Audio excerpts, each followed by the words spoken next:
नमस्कार, मैं हूं लुभावना शर्मा और आप देख रहे हैं इंदौरिया टाइम्स। युवाओं का ये हुजूम देखा जा सकता है कि ये ज्ञापन देने के लिए अभी उपखंड अधिकारी के ऑफिस में जाएंगे या कहाँ जाएंगे। अभी ये समझ में नहीं आ रहा है कि ये नेतृत्व किसका है, मतलब किसके नेतृत्व में ये सब चीज़ें आगे बढ़ेंगी और कौन व्यक्ति यहाँ पर जवाबदेह है, ऐसी कोई बात समझ में अभी नहीं आ रही है। यदि हम देखें तो यहाँ पर ये कोटपूतली तोरावाटी क्षेत्र का एक ऐसा क्षेत्र है जिस क्षेत्र के अंतर्गत युवाओं की भागीदारी सुनिश्चित किया जाना बहुत ही ज़रूरी है। और बहुत से लोग तो ऐसे हैं जो कि कोचिंग सेंटरों पे जो लोग रूटीन में आते हैं वो लोग रूटीन में कोचिंग सेंटर पे ना जा करके और इस समय नगर पालिका पार्क का हिस्सा बने हुए हैं। देखा जाए तो इस तरह से नगर पालिका प्रशासन के द्वारा इस पार्क को एक तरह से खुला छोड़ रखा है और इसी के अंतर्गत इन युवाओं की भीड़ को बढ़ने दिया जा रहा है। और अभी तक कोई पुलिस का जवान यहाँ पर नज़र नहीं आ रहा है, पुलिस की कोई व्यवस्था यहाँ पर नहीं है। ऐसी स्थिति में यदि संख्या बहुत ज़्यादा बढ़ जाती है तो बड़ी हुई संख्या के अंतर्गत युवाओं को कंट्रोल कर पाना न केवल मुश्किल होगा बल्कि किसी भी एक अनहोनी घटना को सामने लाने से रोका नहीं जा सकेगा। मैं आपको ये सब दिखाना चाह रहा हूँ कि जिस तरीके से यहाँ पर अभी भीड़ बढ़ती जा रही है, जिस तरह से लोगों का हुजूम है, और आप ये देखिए तिरंगे झंडे को यहाँ पर एक तरह से बेस बना करके और इसी तिरंगे झंडे के नीचे इन लोगों ने एक तरह से शपथ ली है। तो वहाँ मंच के ऊपर भी तिरंगा लहराया जा रहा है और लोगों की स्थितियाँ बड़ी अजीब सी हैं और एक जोश और जुनून जो है वो देखते हुए बन रहा है। धरने के ऊपर ये सारी चीज़ें आप देख सकते हैं, ये तिरंगा है और तिरंगे के ही नीचे संरक्षण प्राप्त किया है क्षेत्रीय युवाओं ने। और जिस तरह से युवा अपना कार्य कर रहे हैं उनके हिसाब से बात देखी जा सकती है।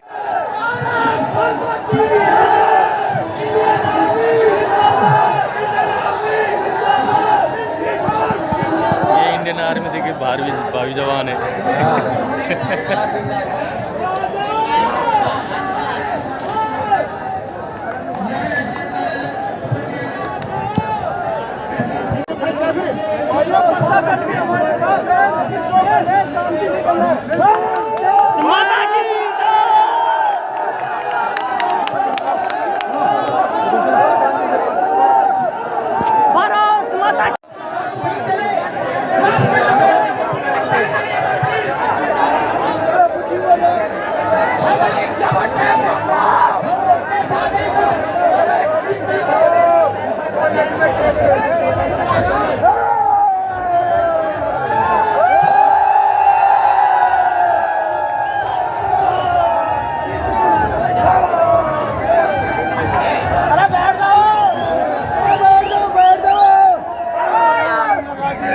सर, हमारी मेन रणनीति यहाँ पर है कि पिछले 2 साल से कॉमन एंट्रेंस एग्ज़ाम का लोग वेट कर रहे हैं और केंद्र सरकार ने एग्ज़ाम को रद्द कर दिया। Number 1 point.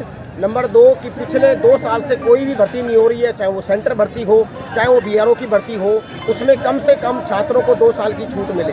तीसरा बिंदु है कि एयरफोर्स का इनरोलमेंट रुका हुआ है, यानी ज्वाइनिंग रुका हुआ है, वो एयरफोर्स के छात्रों को ज्वाइनिंग मिले।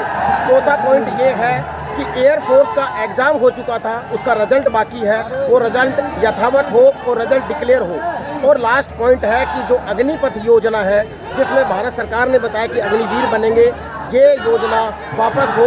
जैसे भारतीय सेना की पुरानी प्रक्रिया थी उसके अनुसार ही सेना भर्ती होनी चाहिए। मुझे ये लगता है कि वर्तमान समय में भारतीय सेना तीनों सेनाओं के सेनाध्यक्ष इस योजना के खिलाफ है।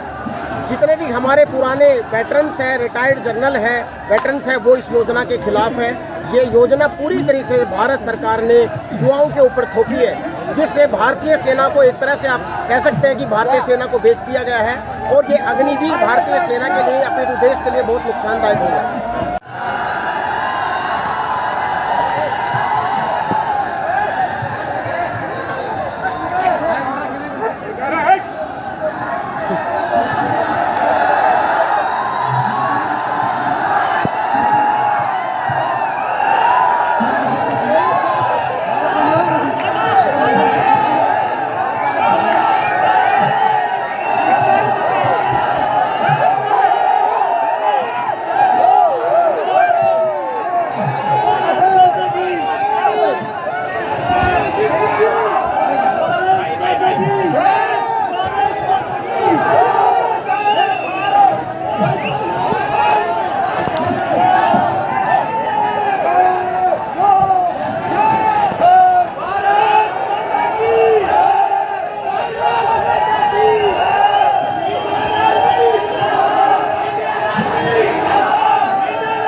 जवान है।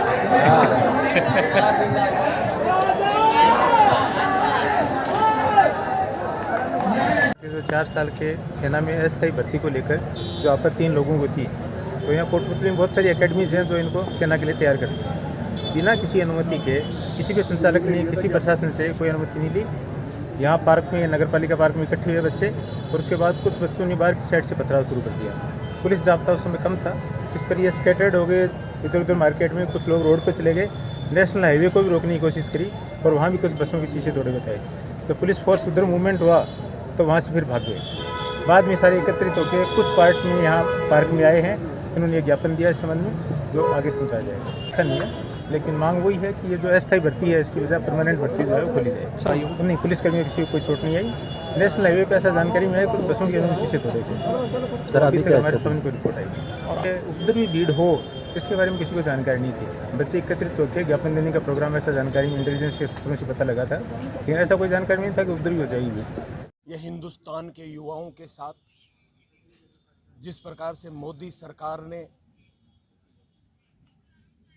अग्निपथ जो योजना लागू की है, और वो भी संविदा पे, उसके विरोध में पूरा हिंदुस्तान का युवा सड़कों पे है।